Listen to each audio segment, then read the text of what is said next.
That was the hardest decision of my life. Why? Because there was three things. Ayan. So what did you buy? Alright. So there was the air football. There was the hockey, but not air hockey or something. Air football. Okay. And then there's this one. And why is it so hard for you to choose? To decide? Because probably the three of them were good. So you want to buy all three of them? No, What? the air football, it didn't look good because it was like ping pong. Alright, and then? So why did you Yeah, it's like decide to ping buy pong. this one then? Because I decided Koi would like it too or something. Oh, so you considered Jake. What?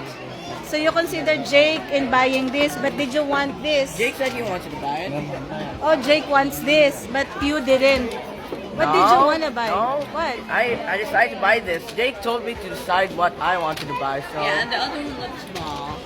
So this one, you really like this one? Both of you. well, we're gonna decide.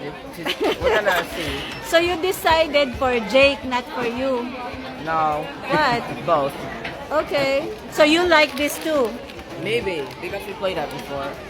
What do you mean maybe? It has you have you have to like it. Okay. That's football. Easy. You shoot on the other one. Yeah. That's why me and Jake. You just kick and then the Nahirapan daw siya mag-decide.